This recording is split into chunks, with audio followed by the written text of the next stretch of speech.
Hello बच्चों, good morning. Previous lecture में Boyle's law,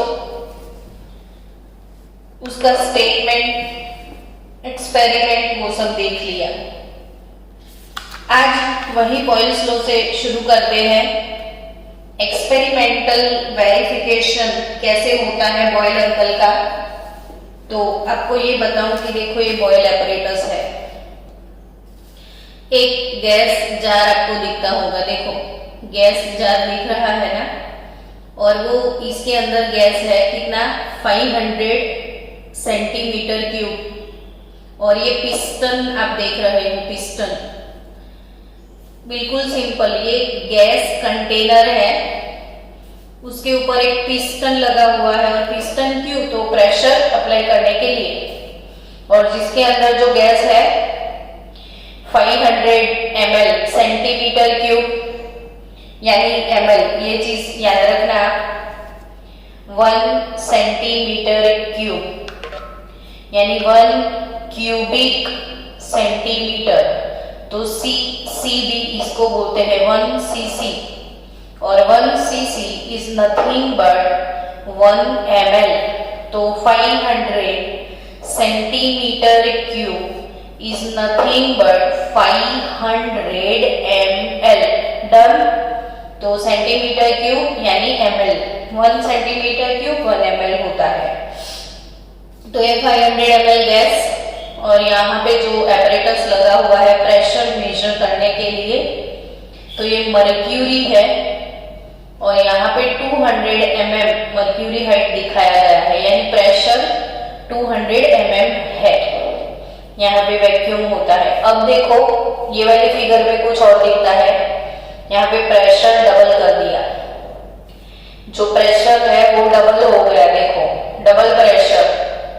तो प्रेशर इंक्रीज हुआ, तो ये वॉल्यूम जो है वो हाफ हो गया, 500 ml से 250 ml हो गया।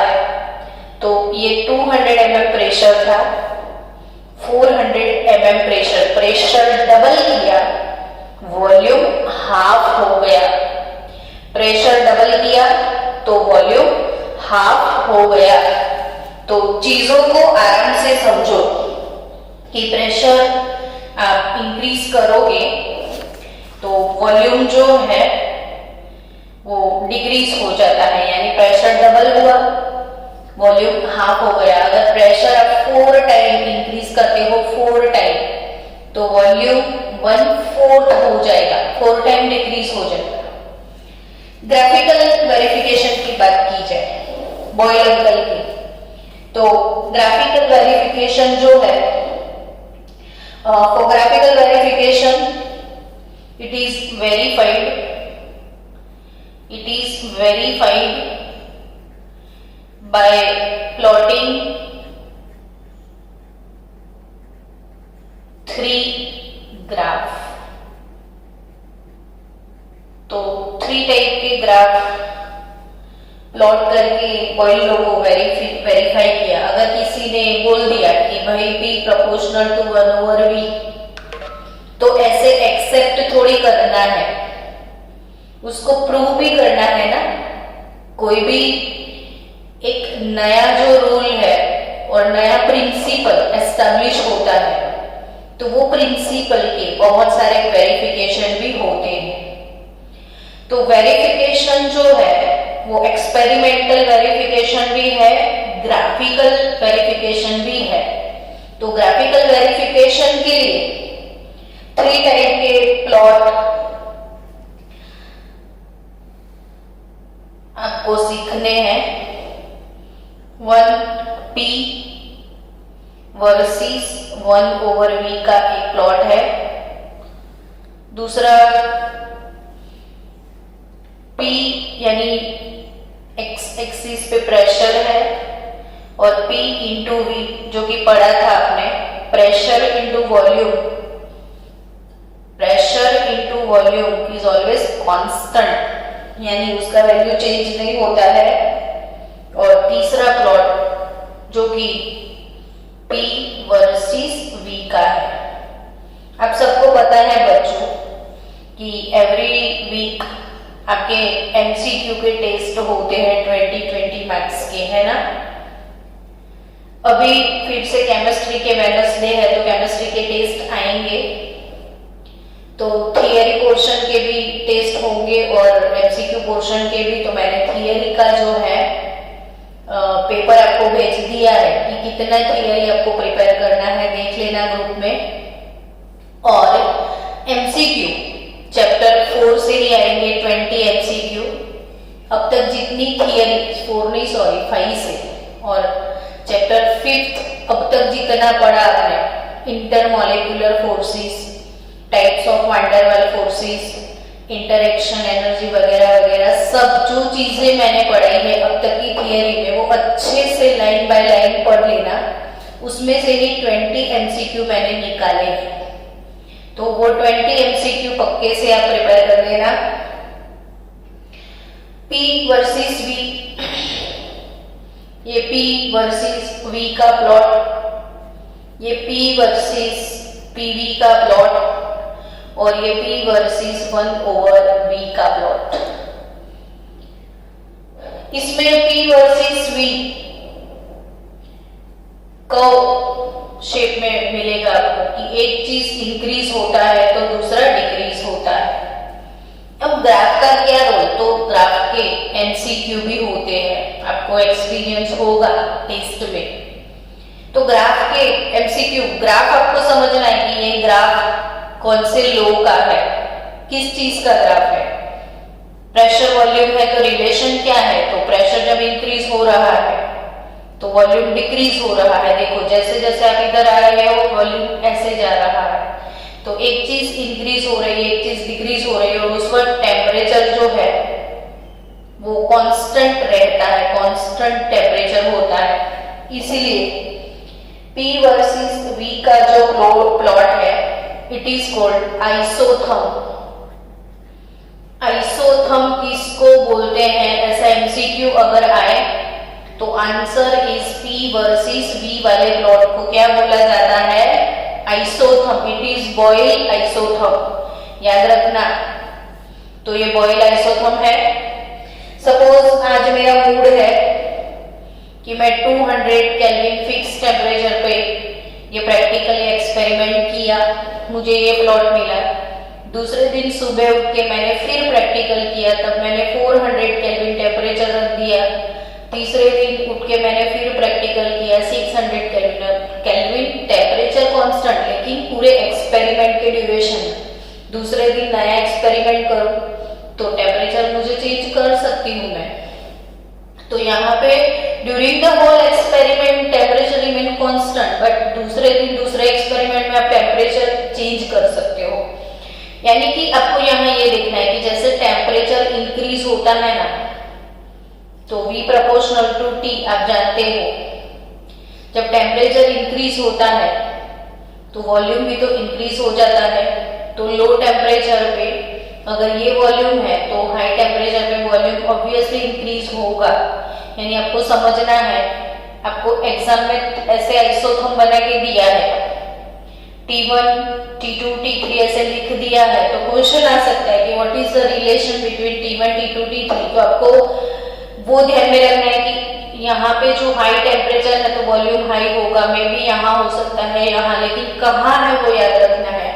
तो T1, T2, T3 के बीच में ये T3 हाई टेम्परेचर होगा तो ये रिलेशन हो सकता है। तो ये बॉयल का ग्राफ है, इट इज हाइपरबोला, और ये हाइपरबोला यानी P वर्सेस P का जो प्लॉट है वो आइसोथर्म उसको बोलते हैं। P वर्सेस PV, PV यानी product of pressure into volume, वो तो कांस्टेंट होता है, वो चेंज नहीं होता है कभी।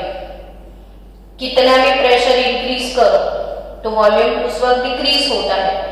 तो एक चीज जब इंक्रीज होती है और दूसरी उतनी ही डिक्रीज होती है।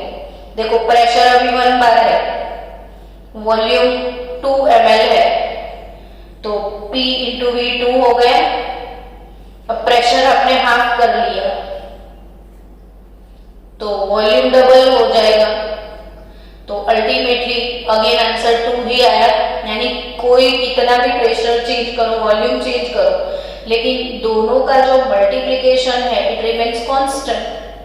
तो P वर्सेस PV के प्लॉट में PV हमेशा ऐसे कांस्टेंट ही मिला, डिफरेंट प्रेशर पे प्रेशर इनटू वॉल्यूम का जो प्रोडक्ट है वो हमेशा कांस्टेंट होता है।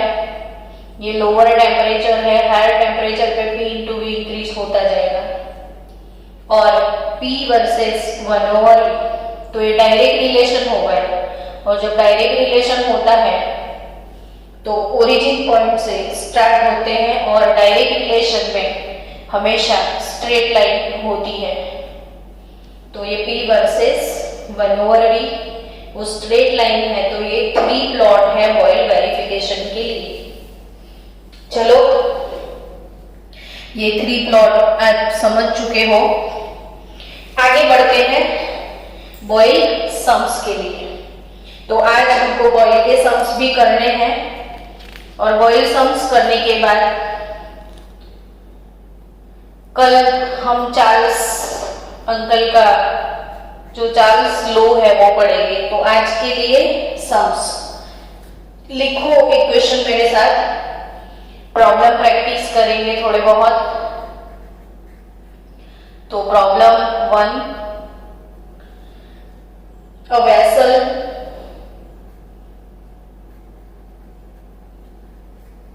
of 120 ml capacity, a vessel of 120 ml capacity contains a certain mass of gas. A vessel of 120 ml capacity contains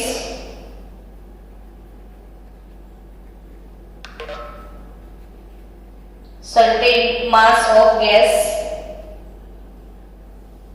at 20 degree Celsius and 750 mm pressure. 750 mm pressure. The gas was transferred. Direct लिख दूं, it transferred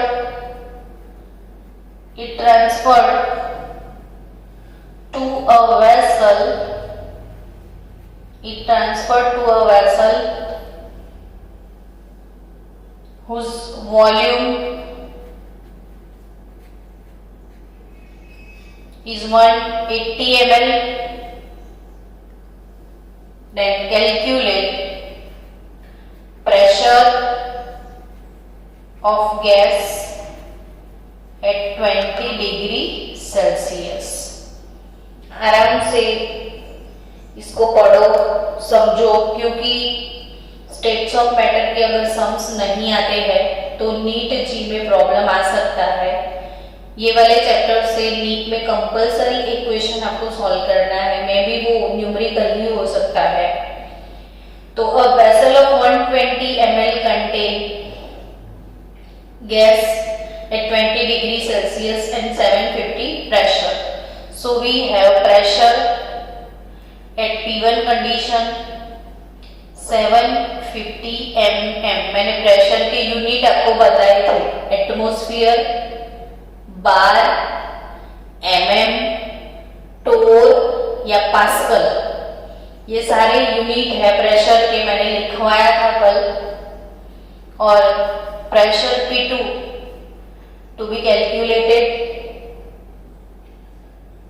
Now आपको volume V1 और volume V2 ऐसा कुछ दिया है कि नहीं क्वेश्चन में देखो। तो सबसे पहले जो कंटेनर है 120 ml का था, वही कंटेनर में जो गैस है उसे शिफ्ट किया गया दूसरे कंटेनर में, उस वॉल्यूम 180 ml।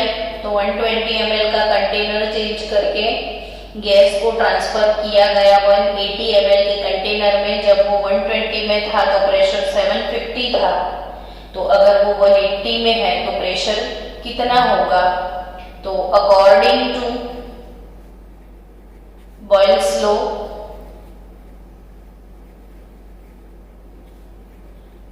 हमने फॉर्मूला कल सीखा था P1V1 that is equal to P2 into V2, दोनों का multiplication that is equal to this multiplication. So बच्चों 750 into 120 180 into pressure P2। So P2 750 120 180 2 6 are 12 3 6 are 18 25, तो 500 mm pressure is your answer. तो 180 ml के container में shift करोगे तो volume obviously increase हुआ तो प्रेशर डिक्रीज होगा। तो वॉल्यूम आपने इंक्रीज किया तो प्रेशर 750 से 500 mm हो गया। आई थिंक ऐसे क्वेश्चन आपके लिए इजी है ना। चलो और एक मजेदार क्वेश्चन करते हैं।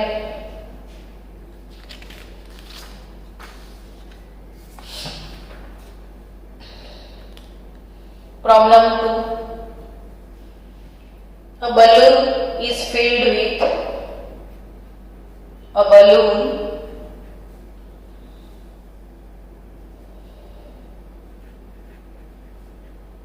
is filled with hydrogen gas at room temperature।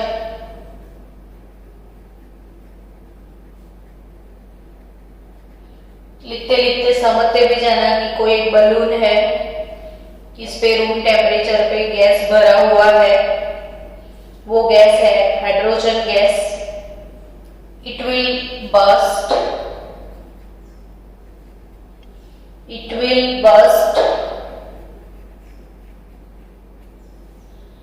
If pressure, balloon फूट जाएगा अगर प्रेशर हमने इंक्रीज कर दिया, प्रेशर एक्सीड्स 0.2 बार। अगर प्रेशर 0.2 बार से ज्यादा अप्लाई करेंगे तो बलून फूट जाएगा। If at 1 bar pressure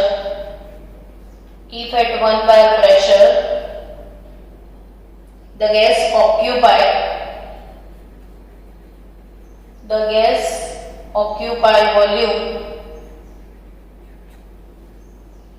2.27 liter, the gas occupy volume 2.27 liter up to what volume, up to what volume can the balloon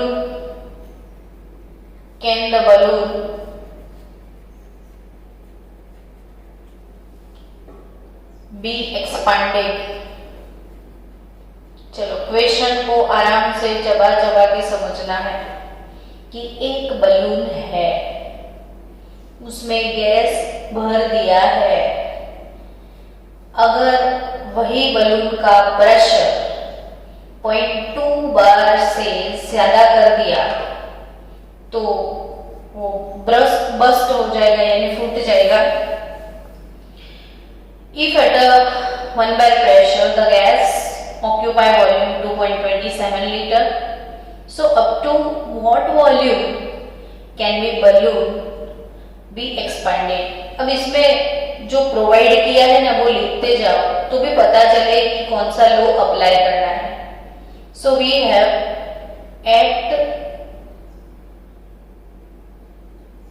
if at 1 bar pressure, तो अगर प्रेशर P1 हमारे पास 1 बार है तो उसका वॉल्यूम है हमारे पास V1 2.27 लीटर। नाउ प्रेशर अगर 0.2 बार कर दिया जाए, 2 बार से एक्सेस होगा तो बस्ट होगा। 2 बार है तब volume V2 calculated, it should be calculated at pressure point 2 bar. Obviously pressure है 1 बार से चेंज होके 0.2 बार हो रहा है, तो वॉल्यूम 2.27 से भी चेंज हो जाएगा। वही तो क्वेश्चन है कि at up to what volume can be balloon expanded. So according to Boyle uncle P1 V1 P2 V2 ऐसे क्वेश्चन, कितने क्यूट सा क्वेश्चन है, ऐसे क्वेश्चन आपको लैंग्वेज को घुमा घुमा के पूछेंगे। तो P1 V1 is P2 V2, so V2 is P1 V1 by P2, P1 is 1 by V1 2.27, P2 जो है वो है 0.2, तो 2.27 डिवाइडेड बाय 0.2, तो सिर्फ 2 से डिवाइड करना है विदाउट कैलकुलेटर, आप कर सकते हो। तो 11.35 लीटर इज योर आंसर। यानी आप आंसर लिख सकते हो कि 10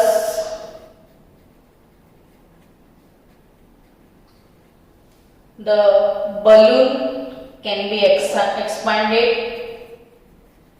balloon can be expanded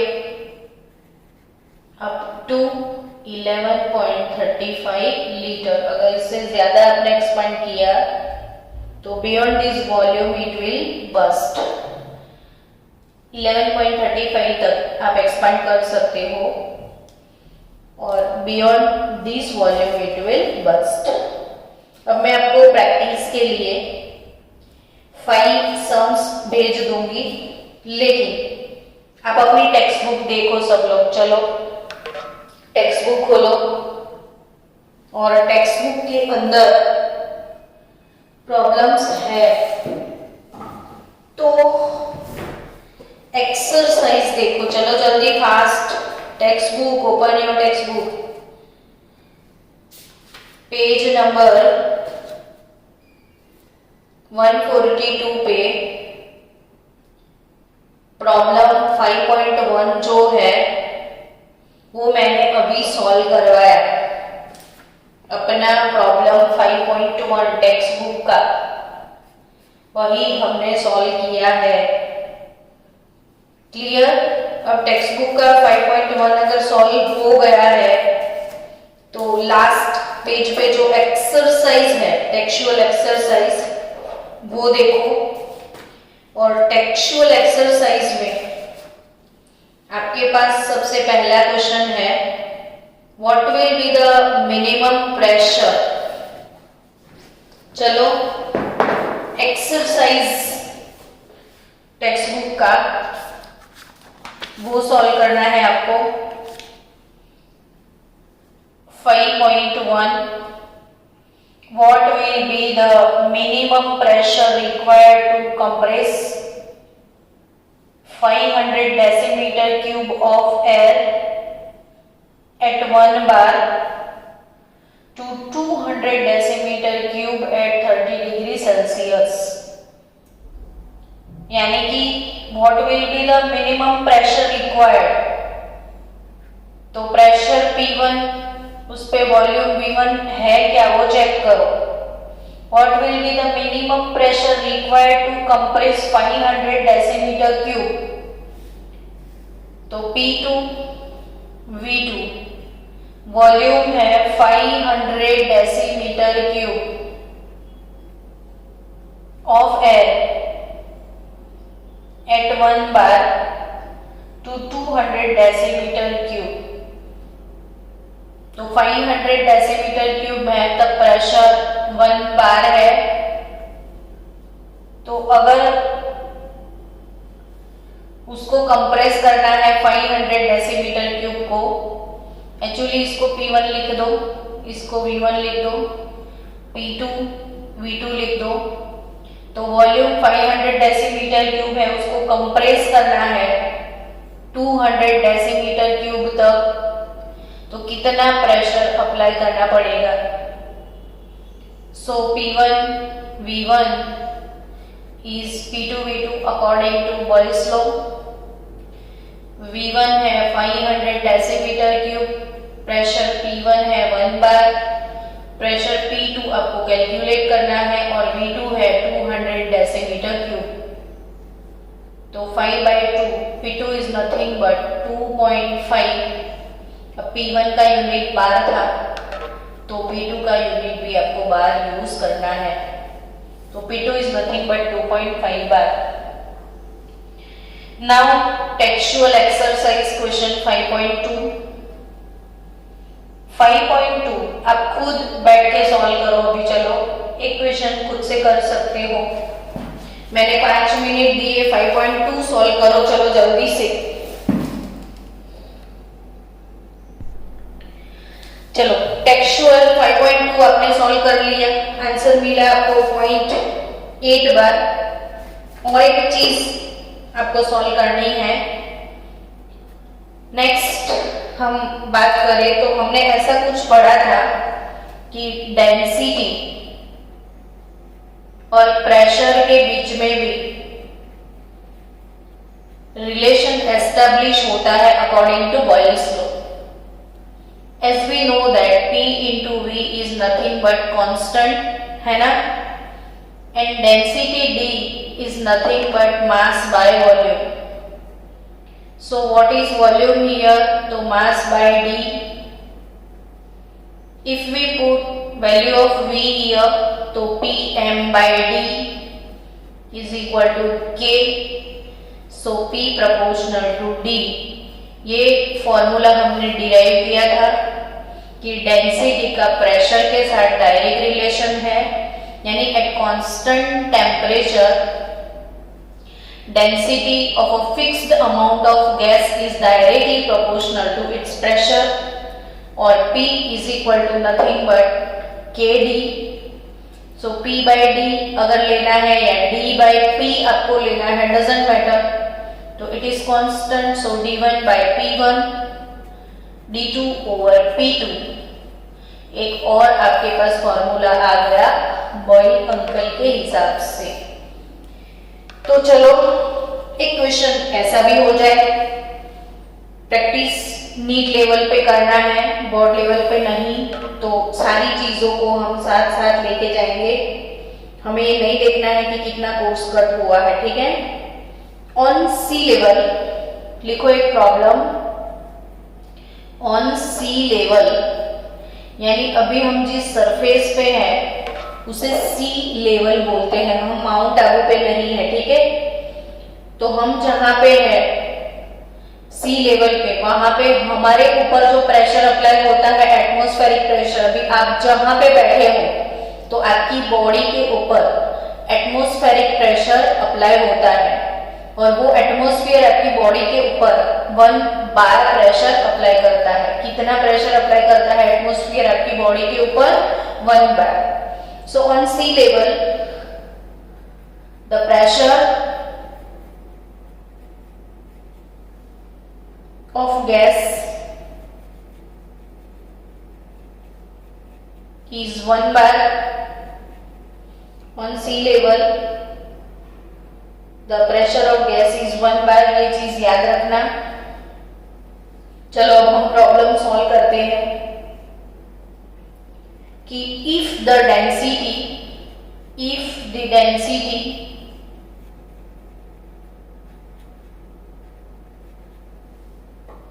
of a gas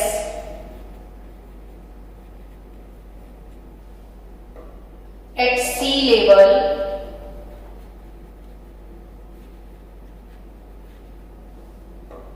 is 1.5 milligram per liter, find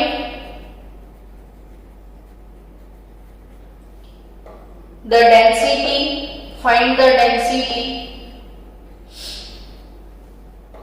of that gas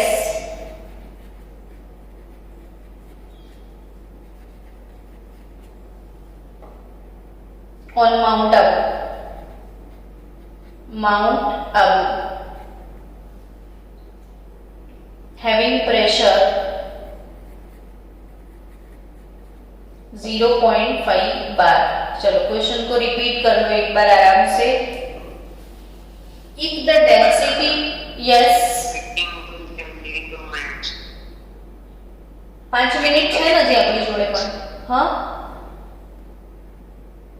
hello 5 minute है ना अभी हमारे पास की नहीं है? ओके ठीक है, कोई बात नहीं, मीटिंग एंड हो जाए तो ये सम सॉल्व कर देना। If the density of a gas at sea level, तो हमारे पास डेंसिटी है D1 1.5 मिलीग्राम पर लीटर। यूनिट आप हमेशा लिखा करो, बोला करो, ताकि आपको सारे यूनिट्स लर्न हो जाए।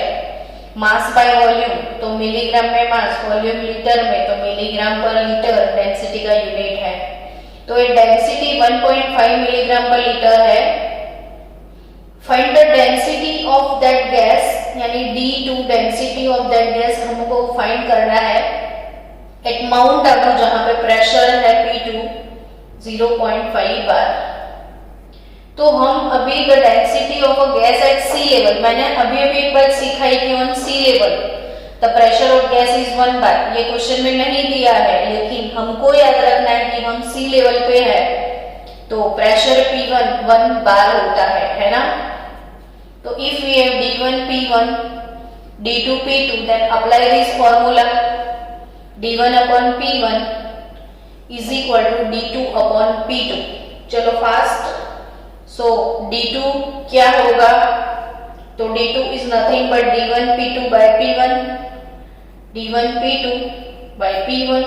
यहां से अप्लाई करो D2 D1 P2 by P1, so D1 1.5 P2 0.5 और P1 1, तो 0.75 मिलीग्राम पर लीटर, 0.75 मिलीग्राम पर लीटर। तो ये हो गया हमारा बॉयल्स लॉ के सम्स। शुरू कर देते हैं अपनी चार्ल्स में। चार्ल्स अंकल की बात अब शुरू की जाए तो सबसे पहली बात चार्ल्स में क्या पढ़ने वाले हैं हम, वो सीखते हैं। Charles law, kelvin Charles, kelvin Charles, आपने केल्विन वर्ड सुना है ना। जोसेफ गैल्यूसेक, गैल्यूसेक अंकल का पूरा नाम जोसेफ गैल्यूसेक है। चार्ल्स केल्विन फ्रेंच साइंटिस्ट है, और फ्रेंच साइंटिस्ट ने ऐसा क्या इन्वेंशन कर दिया, इन्होंने कौन सा रिलेशन एस्टैब्लिश किया, वो समझना है। तो चार्ल्स अंकल ने, वैसे भी चार्ल्स को वॉल्यूम और टेम्परेचर का रिलेशन एस्टैब्लिश करना है, उनको भी टी पहनना पसंद है। वी और टी, वॉल्यूम और टेम्परेचर, क्या रिलेशन हो सकता है, तो एज यू नो दैट, चलो ये आपके घर में एक तपेली है और वही तपेली में दूध आपने ट्रांसफर किया है, मिल्क, वही तपेली भरा हुआ मिल्क वाला तपेली को बर्नर पे गैस पे रख दो। अभी आप देख रहे हो कि तपेली में मिल्क का लेवल यहां तक है, और गरम करोगे गरम करोगे गरम करोगे तो व्हाट विल हैपन, बोलो तो बहुत ज्यादा गरम कर दिया आपने। तो गरम करने की वजह से इसका वॉल्यूम बढ़ जाता है, फिर ये लेवल नहीं रहेगा, सारा उबल उबल के नीचे आ जाता है। तो आप दूध उबाल रहे हो तो वो उबल के इतना सारा वॉल्यूम हो जाएगा कि वो नीचे गिरने लगेगा। ये सीन सबके घर में होता है, सबके घर में कॉमन सीन है कि क्यों तपेली से दूध बाहर आ गया, तो वो इसलिए कि उसका वॉल्यूम बहुत ज्यादा बढ़ गया। किस वजह से वॉल्यूम बढ़ता है, तो टेम्परेचर की वजह से। यानी ये तो एक्सपेरिमेंटल वेरिफिकेशन घर में ही हो गया, हमको घर में ही ये वेरिफिकेशन मिला। चलो आप रेलवे ट्रैक पे जाओ, तो रेलवे ट्रैक पे जो एक ट्रैक खत्म होता है और दूसरा ट्रैक जब शुरू होता है तो दोनों के बीच में थोड़ा सा गैप होता है। अब वो गैप क्यों रखा गया? तो जब समर में टेम्परेचर लेवल हाई होता है तब इसका वॉल्यूम एक्सपांड होता है, यानी ये अगर वॉल्यूम ये दोनों एक्सपांड हो गए और बीच में स्पेस है तो ये स्पेस की वजह से प्रॉब्लम शॉर्ट आउट हो जाएगा। अगर स्पेस नहीं रखते तो एक दूसरे के ऊपर चढ़ जाते तो एक्सीडेंट्स हो जाते बहुत सारे। सो कितना मैनेज किया है ये चीज देखो कि दो ट्रैक के बीच में ऑलरेडी पहले से स्पेस रखा जाता है ताकि टेम्परेचर की वजह से उनका वॉल्यूम इंक्रीज हो जाए तो भी कोई प्रॉब्लम ना हो। ये भी एक्सपेरिमेंटल वेरिफिकेशन हो गया आपके सामने। तो उबलता हुआ दूध ऑब्वियसली वॉल्यूम जब इंक्रीज हो टेम्परेचर जब इंक्रीज होता है तो वॉल्यूम भी इंक्रीज हो जाता है।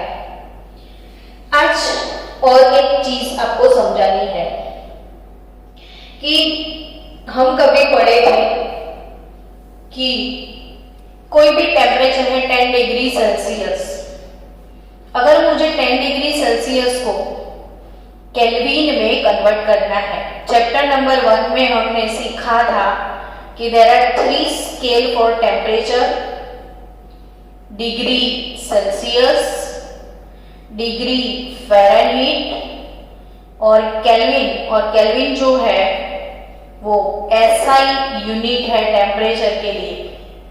तो टेम्परेचर का जो SI सिस्टम इंटरनेशनल वाला यूनिट वर्ल्ड वाइड एक्सेप्टेड, तो केल्विन डिग्री सेल्सियस से कैसे केल्विन में आते थे? Kelvin is nothing but absolute scale of temperature, absolute scale of temperature. तो केल्विन जो एब्सोल्यूट स्केल है टेम्परेचर का, तो डिग्री सेल्सियस से अब केल्विन में कैसे कन्वर्ट हो जाते हो? डिग्री सेल्सियस से केल्विन में कैसे कन्वर्ट होते थे? याद है कि भूल गए आप? तो क्या करते थे पता है? 10 डिग्री प्लस 273.15 उसमें ऐड कर देते थे तो 283.15 केल्विन मिल जाता है। अगर 0 डिग्री सेल्सियस है तो केल्विन में कितना? तो 0 प्लस 273.15, तो our answer will be 273.15 kelvin. 20 degree Celsius है तो 20 प्लस 273 यानी 293.15 केल्विन।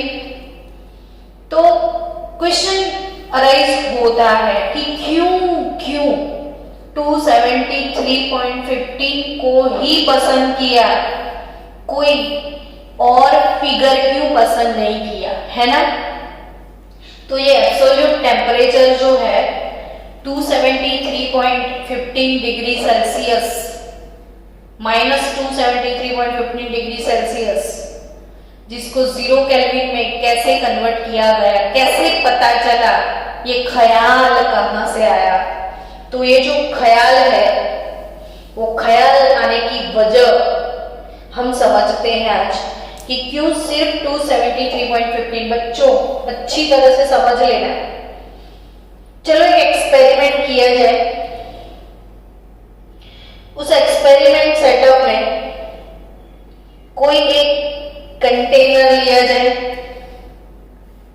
कंटेनर के अंदर स्पेसिफिक अमाउंट ऑफ गैस को रख दिया जाए।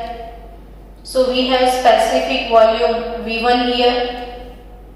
अब उसका टेम्परेचर इंक्रीज करना है धीरे धीरे। तो जब टेम्परेचर T1 था तब वॉल्यूम V1 था, यानी कोई भी टेम्परेचर स्पेसिफिक 10 डिग्री सेल्सियस रख दिया।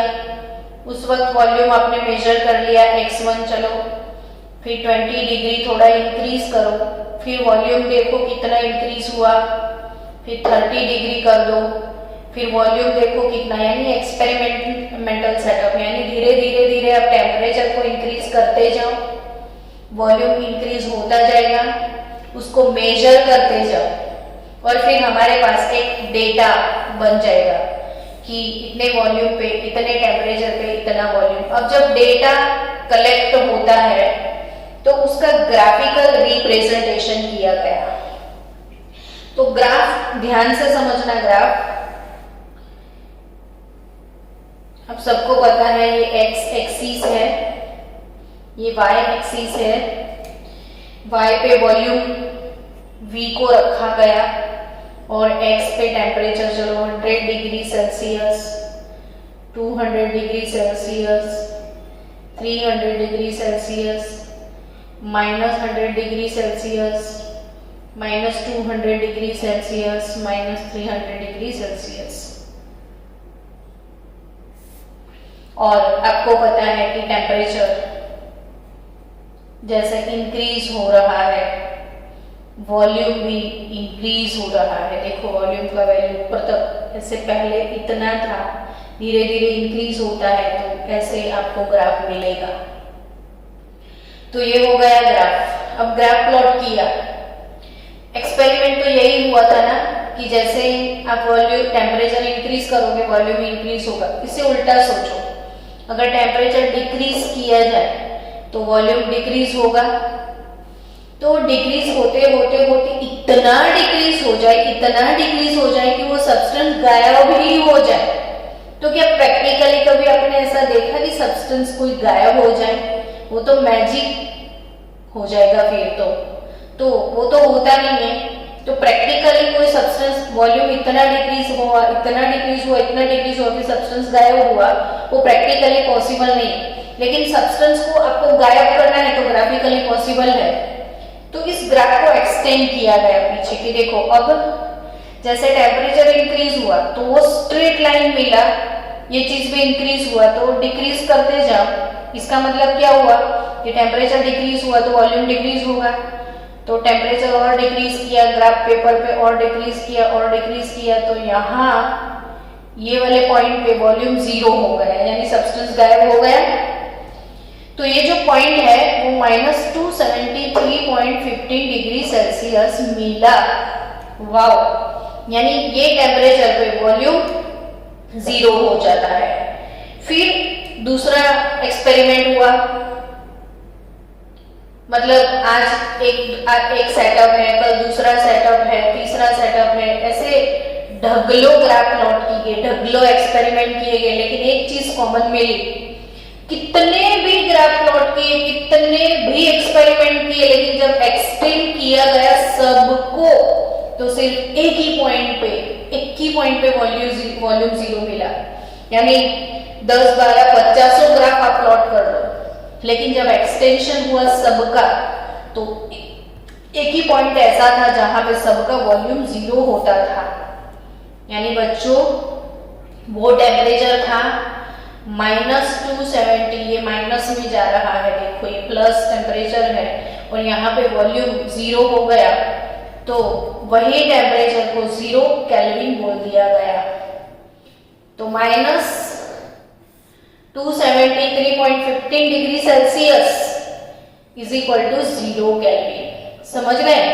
अब दोनों साइड 273.15 को ऐड किया जाए प्लस 273.15, तो 0 प्लस 273.15 यानी ये 0 डिग्री सेल्सियस हो गया, तो 273.15 केल्विन हो गया। ये दोनों चीज याद रखना, -273.15 डिग्री सेल्सियस यानी 0 केल्विन और 0 डिग्री सेल्सियस यानी 273.15 केल्विन। और ये एब्सोल्यूट टेम्परेचर जिसको बोलते हैं वो केल्विन टेम्परेचर है। और ख्याल कहां से आया? तो ये एक्सपेरिमेंटल सेटअप, ये ग्राफ आप समझ चुके हो कि ये ग्राफ से पता चला कि -273.15 degree Celsius is absolute 0 kelvin temperature. So the lowest possible hypothetical or theoretical temperature which a gas is supposed to have 0 volume is called absolute 0. चलो एब्सोल्यूट जीरो का डेफिनेशन लिख दो आप कि what is absolute zero temperature.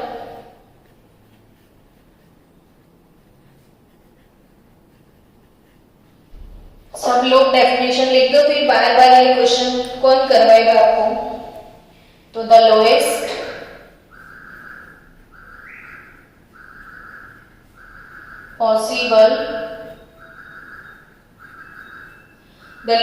possible theoretical temperature और hypothetical temperature भी आप इसको बोल सकते हो। Theoretical temperature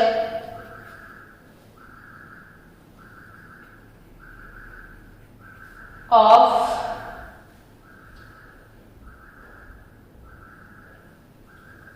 -273 degree Celsius at which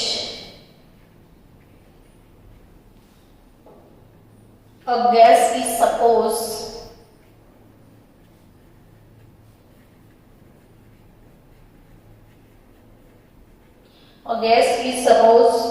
to have zero volume.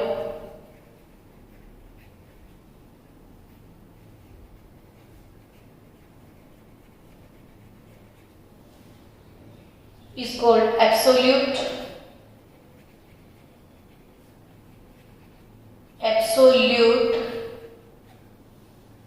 Zero temperature.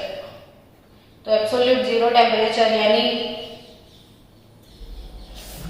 Graph को ऐसे एक्सटेंड किया ना, तो देखो ये वॉल्यूम वाला टर्म है, तो यहाँ पे तो वॉल्यूम बिल्कुल नीचे आ गया, तो जीरो हो गया, यानी सब्सटेंस का वॉल्यूम डिक्रीज होते होते जीरो हो जाता है।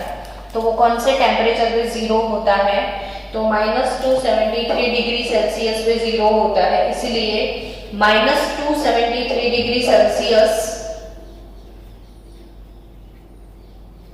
Is called zero kelvin. और अगर इससे भी टेम्परेचर कम कर दोगे तो वॉल्यूम माइनस में चला जाएगा, और वॉल्यूम कोई चीज का माइनस तो होता नहीं है, तो इसीलिए ऐसा बोला जाता है कि जो केल्विन टेम्परेचर है उसमें नेगेटिव टेम्परेचर -10 केल्विन, ऐसा आप नहीं बोल सकते हो। केल्विन स्केल एटलीस्ट 273 से स्टार्ट हुआ है। तो मिलते हैं कल। चार्ल्स का जो प्रूफ है V प्रोपोर्शनल टू T, वही थियरी, ग्राफिकल वेरिफिकेशन और चार्ल्स के प्रॉब्लम सॉल्विंग के साथ कल आगे बढ़ेंगे। तो bye bye, have a good day.